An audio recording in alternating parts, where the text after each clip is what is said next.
This is a PodCo original. Okay, I got a little something for you. It involves following us. Okay, so what you're going to do now is you're going to look at that, see that little follow button right there? That's the one. All you do, you click on that and then you follow us. Pretty simple. I'll meet you later when you're following us. Growing up on television and going through all of your teen years on television, those experiences were not always fun. Like the episodes that I hated, like DJ had a zit on the end of her nose. And it was like, thanks so much. I just have to look ugly in this episode all day and have people make fun of a zit. Like that was hard. And then I remember there was a lot of fart humor on Full House. There was. Really all came from you. Pretty much. Yes. Yeah. Okay. So great. We're just putting that out there. Yes. So we were rehearsing one day and I'm 10. Yeah. And I farted. Like I actually did. My eyes got so big and Jody was with me and you were there. And I remember Patty Passarelli was also there and I think she heard it. And I was so embarrassed. And I was hoping like, please let everyone think it's Dave. Please let everyone think it's Dave. And I was like mortified.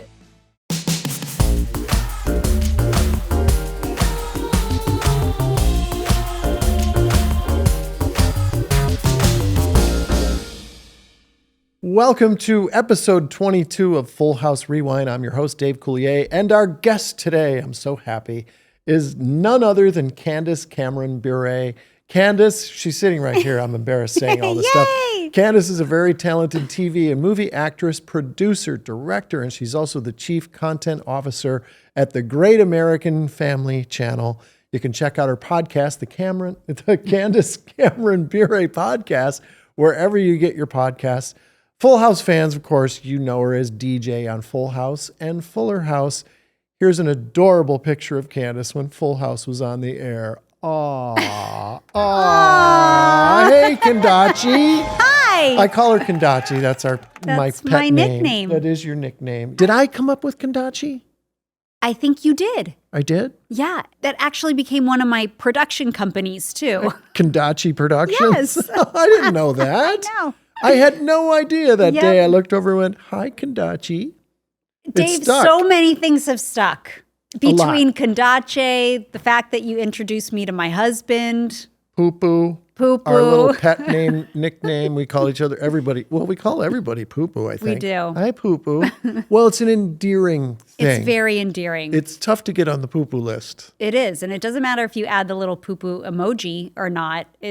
Poo-poo between friends is very special. It is very special. And we have a very special episode here, DJ Tanner's Day Off. We're going to jump in and we're going to talk a little bit about, this is episode number 22 of the first season. It was directed by our buddy Joel Zwick, and it first aired on ABC May 6, 1988. So can you give us the little couple of sentence rundown on what this episode is about? Yes, it's about you. Okay. Yeah. I know. I don't think I've seen this since it aired back in what did we say? 88. Yeah. Okay. DJ takes advantage of Joey's gullible nature by convincing him that she's sick so she can skip school and sneak down to the mall to get Stacey Q's autograph. I remember this episode. Well, we're going to go through it here scene by scene. You ready? Yes. We're going to describe what's happening in the episode, and I'm going to start us off, okay?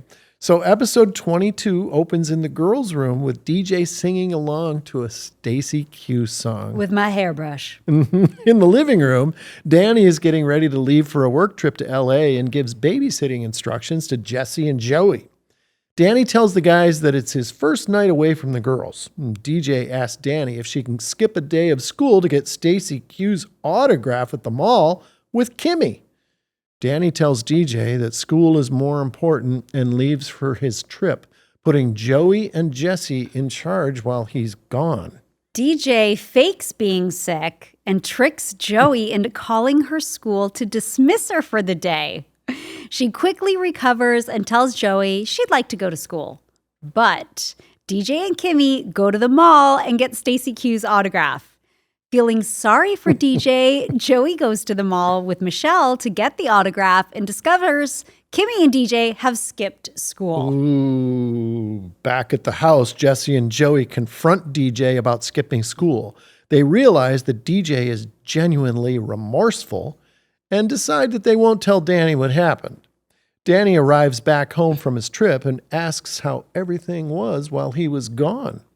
Stephanie spills the beans, exposing DJ's trickery in front of Danny.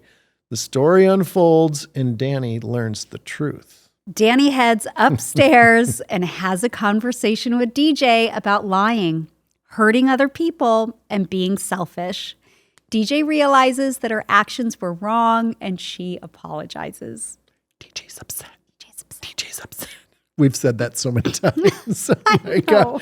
And that is what happens in this episode, DJ Tanner's Day Off. Thank you, Kandachi. You're welcome. Anything jump to mind, jump out at you as we read through that scene? Any memories come back? You know, I thought I remembered the whole episode, but then as we read through it, I was confusing another episode. Well, we did a few. Yeah, we did. I can see 200, how that because there was another episode where Kimmy, Stephanie, and DJ were at the mall, but it was a stolen sweater. And I feel like it may have been the same set as to where Kimmy and DJ went to get Stacey's Q's autograph. And I think that's why I'm like confusing these two episodes. But yeah, I remember being excited that Stacey Q was going to be on. I remember Jeff Franklin saying like, hey, how do you feel about Stacey Q? Do you like her song that's on the radio? Yeah. Yeah. And I didn't know anything about Stacey Q, but she resonated with, teenage girls big time, that hit song she had. Yeah. All right. You ready to start at the beginning? Yeah. Okay. I know a lot of these answers already. Okay. But I have to ask them so that our fans can hear these answers right from you, because it's going to be really interesting for them. But some of this stuff, I was like, okay, I have to ask this, but I already know the answer. Okay. You were 9 or 10 when you started Full House. I was 10. 10. Already in double digits. Yeah. You were such a cute kid. You just were such a cute kid. You were DJ from Day one. Like perfect casting for everybody, really. Were you already in the Miller Boyette family by the time the Full House pilot what was the association there that brought you into Full House? I had no association. So I got the audition from my agent and auditioned twice for the casting director. The first time I went in, she told me, okay, that was great. I'll bring you back for a callback. But I was so upset. I cried when I walked out of the audition. DJ's upset. But it was before DJ, so it was Candace is upset. Candace is upset.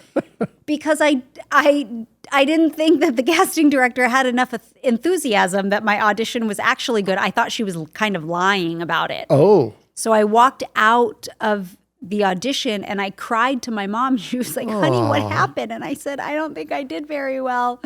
I said, but I know she's bringing me back. And my mom said, well, then that means you did really well. And I'm like, but I don't think she really liked me. So my mom said, do you want to go back in and do it again?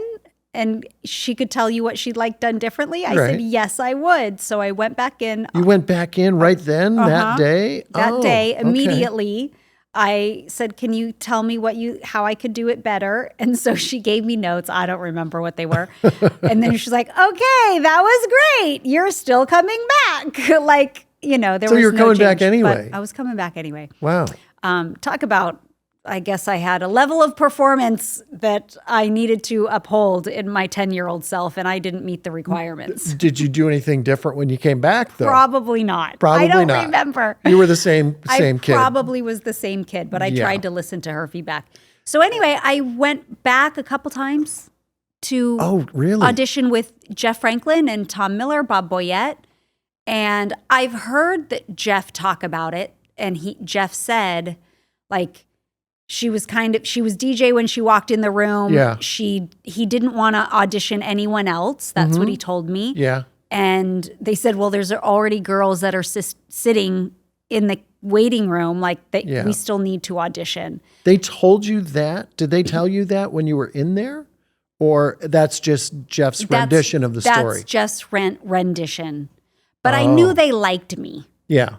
I knew they liked me. I saw them a couple times. And when you're a kid, I feel like, I don't know, I paid attention. I'm pretty good at body language and could read people's faces. And having already been in the business for 5 years, having worked, you can tell when someone has a genuine smile on their face when they like you. And I felt that from all of them when I was in the room.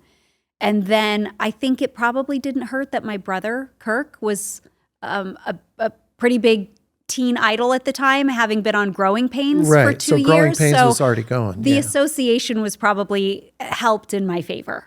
Did you ever discuss your character with Tom and Bob and Jeff? Did they ever say, DJ is this or that, or you just nailed it and we started?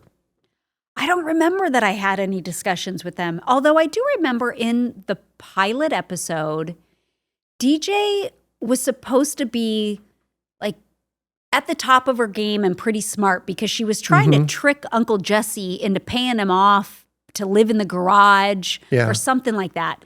So I think she was supposed to be a little bit of a smart aleck.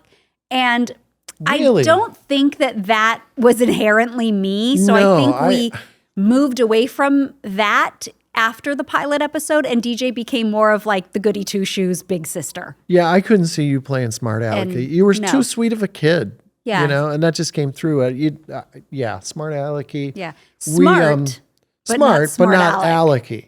But not not alecky. Not alecky. We shot the pilot twice. We did. And I think most of our fans know that by now, because that information has been out there for decades. But we shot one with John Posey, and then Mud and I, John, we did a screen test with Bob on the Perfect Strangers set.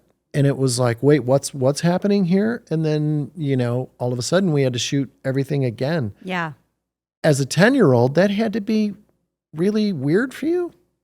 Yeah, I will say there's a picture circulating the internet right now, and it's the picture with me, Jody, and either Mary Kate or Ashley, with John Posey and the actress that played Pam.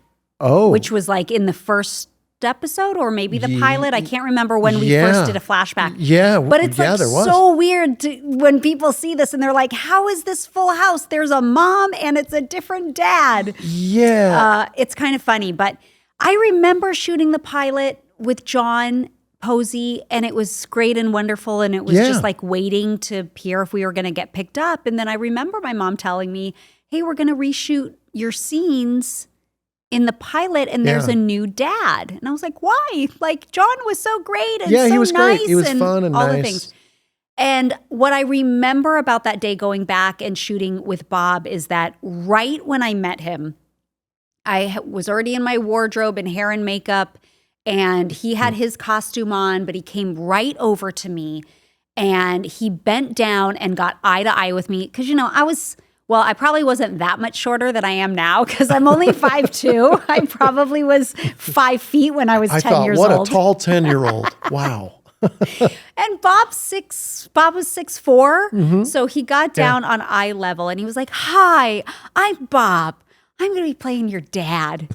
I know it's probably weird because you already did, and he went into his whole, like, how Bob talks. And it was like over talking and a monologue and a paragraph of like all these things of how, like, I'm going to pretend like we're parents and we're going to have fun. And, but what stands out is he also said to me, like, if there's anything that, how I can be helpful or make you feel more comfortable, will you please let me know? Like, that was nice. It was so nice. That's it was nice. so nice as a. I don't think I ever knew that. That's why it's important to ask these hard-hitting journalistic questions. So I kind of fell in love with Bob literally the first day we met. He was so kind and nice and made me feel so comfortable. That's really nice that he did that. I'm so happy to hear that. Someone else didn't do that. I'm not going to name any names. Now, did your mom tell you what was going on? Because, she was already experiencing a lot of show business stuff with Kirk. So she was very well seasoned. Yes. Your mom. And then I want to talk about your mom because she kept you guys very grounded. She was amazing. Did she say anything like, okay, you guys got 13, maybe you'll get a back 9? Did she kind of I don't remember any of that. Really? I have no recollection. Was it just fun? Like, Yeah. I'm working on the show and it's fun. And totally. And because my brother had been on Growing Pains for a couple of years already, I was very used to sitcom life and being on a set because I'd go to his tapings every week and it was always a family event. And then I was actually on like 3 episodes of Growing Pains and I'd done some other sitcom work. So I just loved it. Loved being in the studio, loved being on a set, was very comfortable and familiar. So then when we got Full House and then it was like, okay, we're like the show got picked up. I knew what that meant. Yeah. And but I don't recall if it got picked up for 13 or it got picked up for the full 24. We got picked up. We got a back 9. We did 13 and then we got a back 9 because Jeff called me. I was doing a stand-up date in Chicago. And Jeff called me and said, hey, you're going to be happy. We got a back 9. And that's how I heard about it. Great. Your mom was very hands-on. And I just love Barbara and Robert. She loves you too. And so does my dad. We had a lot of laughs, you know. Your dad would always come up and ask me a question. Like he was very, he was like very fatherly. Investigative. Very fatherly. Yes. He'd go, is everything going okay? And I'd go, like, here or in life or where, Robert? He'd be just, are you okay? Yeah. And it was just, I was just kind of like, it would be this question on left field, but I knew he was thinking about it and it was thoughtful. But by the time it got to me, he had already processed everything. And I was like where? Here? Yeah, like here, like life's good. Like my dad's just trying to get the scoop. He was inquisitive. Yeah, he's very inquisitive. Very inquisitive. He loves to talk with people. You were always very polite and humble.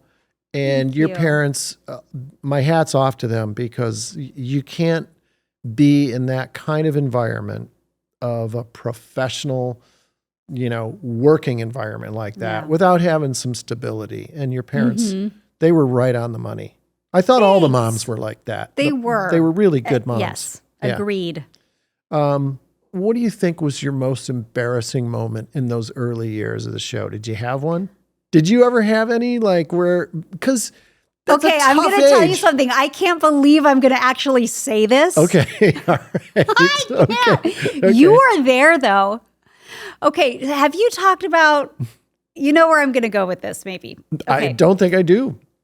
We were doing an episode. We were rehearsing and it was the casino, Alibaba Hotel. Oh, yeah, he did that. Do you remember that? Yes, I remember that guy. The fabulous. Yeah. That's how he used to deliver it. Yeah. Okay. Yes. I can't believe I'm going to say. I don't know what this is. It's such a natural thing that happens, but I was mortified.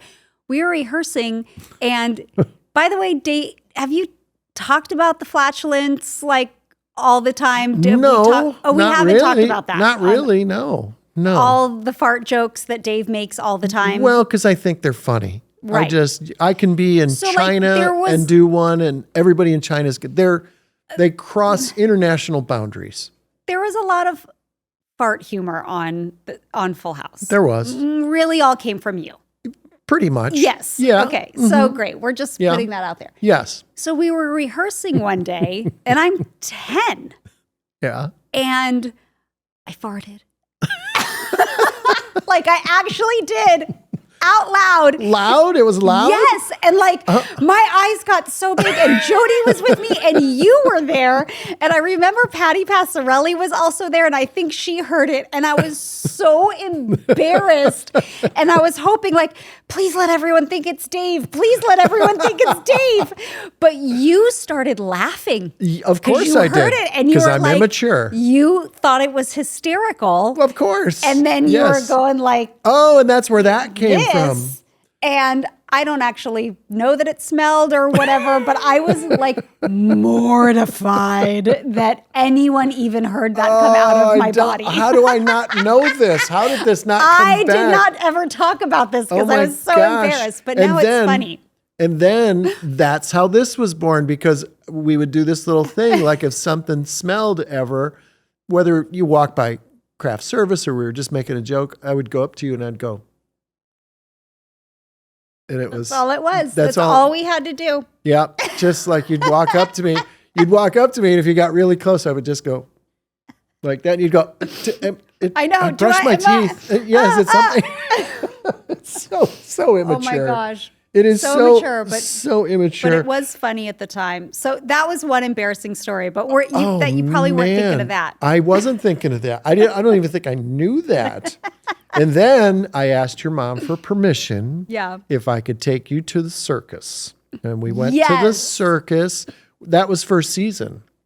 Yeah. Yeah, and I took you to Cirque du Soleil. And I went and picked you up at your mom and dad's house, and we drove to Santa Monica, and we had the best time. We did. It was, we just laughed, and we watched all the clowns and the acrobats and everything, and it was just so lovely. It was so nice of you too. I look back and think about it, and I'm just like, all three of you were the best. But I'm like, the fact that you took me to the circus, you took me to a hockey game. Like, what other actors or like family actors do that with kids that are playing their kids, but not really their own kids? I just think it's so cool. Well, we truly like fell in love with all of you guys. You know, you were like our kids, and that just doesn't happen. You know, it happened for us because you were such just great kids. You know, and I think me and John and Bob, we all felt this feeling together, like these are our kids and we better protect them and really look after them, because we all knew what a weird, you know, sometimes toxic environment show business can be.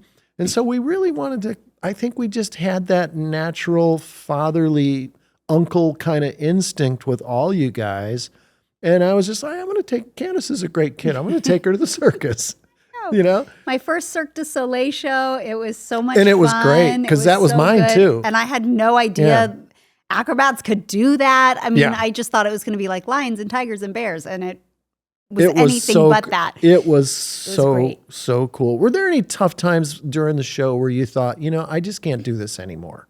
Like where you just, because there were times when, you know, it was either something happening in my personal life or I was just exhausted. Was there ever a time for you where you just was like, oh man? Not that I ever wanted to stop, because I didn't. I don't mean stop. Yeah, but I loved it, and tough. I loved being on the show. But growing up on television and going through all of your teen years on television, those experiences were not always fun. Yeah, it's so tough. I hate, like, the episodes that I hated, like DJ had a zit on the end of her nose, and it was like, thanks so much. I just have to look ugly in this episode all day and have people make fun of a zit. Like, that was hard. And then I remember there was, it was the episode where DJ, like, they thought she was drinking beer at 13 years old, like at the school dance. And I remember having such a battle with the producers about what I was going to wear. At 13, you know, those are like really important things. And we had a couple of choices, and I wanted to wear this one thing. And they're like, oh, but can't you wear this dress? Like, it was a pretty dress. And I wanted to wear, which is what I ended up wearing on the show. It was like a black genie pants and a black bolero jacket. And they're like, but it's so dark. Like, this pretty floral dress is, you know, and then you're going through puberty and you're just like, I don't want everyone telling me what to wear. But they're all kind of these normal kid problems, but they just feel amplified when you're on television and have to do that in front of millions of people. And speaking of normal kid things, was it tough making that transition from going to school on set and then going to a regular school? Was that tough for you? Well, I wanted to do that. So my schooling was a little different than Andrea and Jody's at times because going to a real school was important to me. So for many years, I went to my own school for like 4 classes in the morning, and then I would show up on set by noon. I didn't know that. Yeah, there were several years I did that, whereas Jody and Andrea were they were schooled on set, I think, all the years. And then it wasn't until like my last couple of years I had Glenn Woodmansey was my teacher. Right. And then it just became too difficult. So then I was doing school on the set full time. Wow. Because I always wondered about that, you know, like how tough that could be once you're kind of like on a show where every kid knows you Yeah. and you're suddenly thrust into this social environment at school. I got bullied in middle school. Did you? At the public school. So see, that makes me I had some awful experiences. Yeah, it makes me sad hearing about that because kids can be so cruel. They can be tough. Yeah, middle school was tough, but then when I went to a different high school, then it was great. I loved it. That's why I wanted to go to those classes in the morning and have like normal friends doing normal things, and it was great. I have, we're not even through a third of my questions that I have for you. But I do remember, do you remember your first car? Like in real life? Yeah. I remember when you got your license. Uh-huh. And I want to know, do you remember what your first car was? Yeah. What was it? It was a black Nissan Pathfinder. Yes. A black Nissan Pathfinder. Pathfinder, yeah. Yes. Yeah, I remember, you were so happy. And I had a bass tube in the back. Like my dad took me, I was like, I just want a stereo system because all that rap music that I listened to. And I had this huge bass tube I put in the back so I could like come into the lot. Oh, Candace is here. Listen to that. It was like, yeah. I could hear you through the walls of the stage. I just have so many, I have like too many questions. A lot of them I know the answers, but it's just so interesting. We're going to talk more about where you are now, and I want to talk about the journey, all of that. Great. But I'm saving that for another episode. Can we get you to come back for another one? Yes, I would love to. That would be wonderful. But can we play a little game first? Yeah. All right. We're going to play a little game. I love games. This is a game called One Hit Wonder. Okay. On this episode, we had Stacy Q, and this, of course, I'm going to ask you some questions about one hit wonders, and we're going to see how many you get correct. And I'll guarantee you're going to win this game. Okay. You're going to win. I feel it. Okay. You're going to, all right, here we go. Question one. Ready? I'm going to try and sing a line from a few 1980s hit songs and see if you can guess the recording artists. All right. Ready? Here in my car, I feel safest of all. I can lock all my doors. I know that song. I have no idea who sings it. In cars. Oh, Cars. Yes, that's the name of the song. yes, that's the name of the song, Cars. Do you remember who it was? No, I don't know.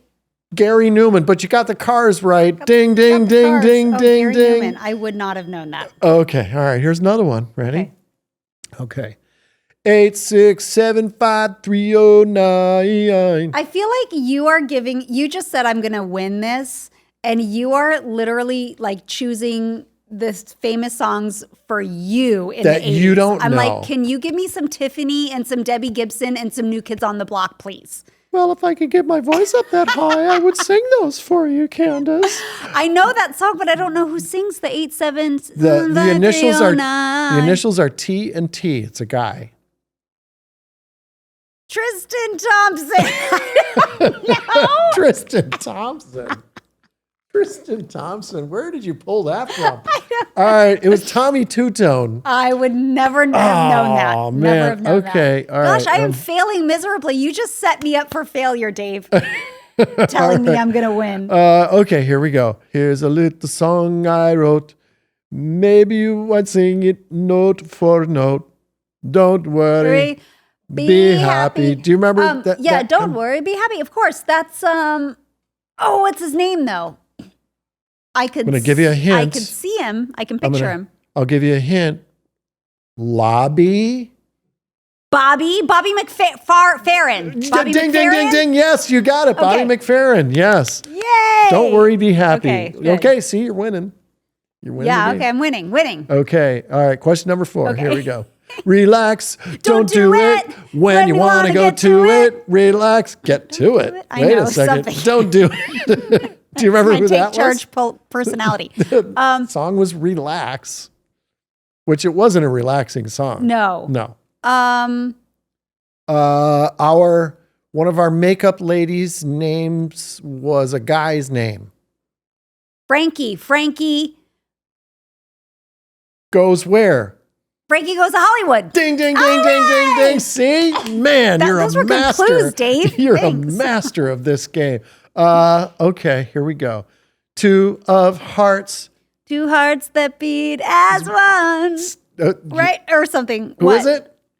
Who sang that? I don't know. Stacey Q. Oh, that's her song. I finally come up with one, and it was Stacey Q, Two of Hearts.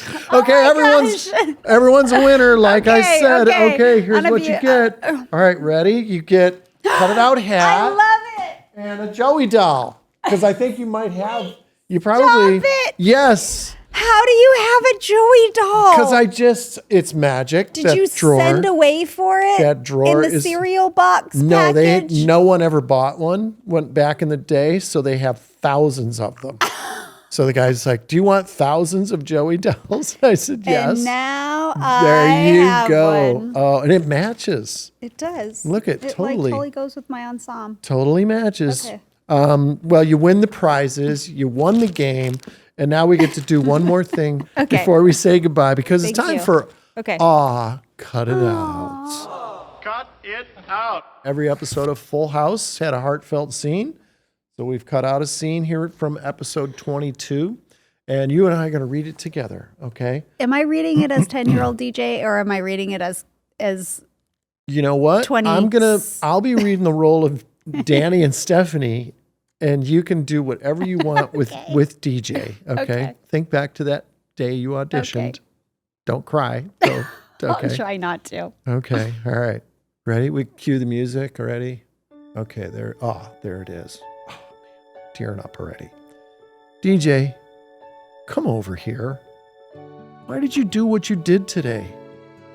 Because I wanted that autograph more than anything. Do you know what the worst part is about what you did? That I cut school? No. That you tricked Stephanie? That you were selfish. All you cared about was DJ. You did whatever you had to do to get DJ what she wanted, even if it meant lying and hurting other people. I don't want to be selfish. I don't want to hurt other people's feelings. I know you don't. I think you really care about people. I'm really sorry, Dad. Well, I know next time you'll think things through a lot more carefully, because you're a lot better than what I saw today. Daddy, am I your favorite now? Yes. Hey! No. No matter what happens, I'm always going to love all three of you exactly the same. And they hug. I wish Michelle was here. I like her the best. And the scene ends. Always brings a tear to my eye. Ladies and gentlemen, people of the world, Candace Cameron Bure. I love her. You love her. I love her. Thousands of people out there. I love you, Dave. Here are some of my thoughts about episode 22. I have to admit, I didn't know who Stacey Q was when we were shooting this episode. I remember she was very nice, but also very shy. Her hit song, Two of Hearts, resonated with preteen girls in 1988. Episode 22 is the last show of the first season. We didn't know if there was going to be a second season, and then something remarkable happened. Our executive producers, Jeff Franklin, Tom Miller, and Bob Boyette, went to ABC and asked if they could air Full House in the Tuesday 8:30 p.m. slot following their huge hit, Who's the Boss?, starring Tony Danza. Well, ABC agreed, and Full House started to get huge ratings numbers almost instantly. In the fall of 1988, ABC put Full House back in the Friday 8 p.m. slot, and we carried the audience back to Friday night.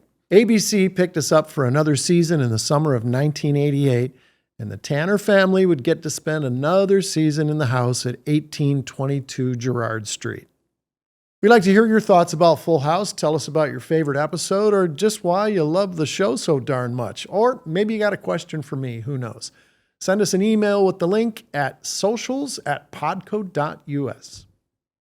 We close every episode of Full House Rewind by giving all of you who need it a hug. This week, our hug goes out to all those folks waxing nostalgic about late 80s pop songs. If Two of Hearts or Relax is stuck in your head after listening to us, you're welcome. 80s music is like a warm hug to me, so for all of you who need it, here's your Full House hug from me. Come on, bring it in. There we go. All right, that's our show. We'd like to thank our special guest, Candace Cameron Bure, for stopping by. Join us next time here on Full House Rewind, and you can watch all of our episodes on our Full House Rewind YouTube channel. So long, everyone. Thank you so much for watching this episode of Full House Rewind. We'll see you next week.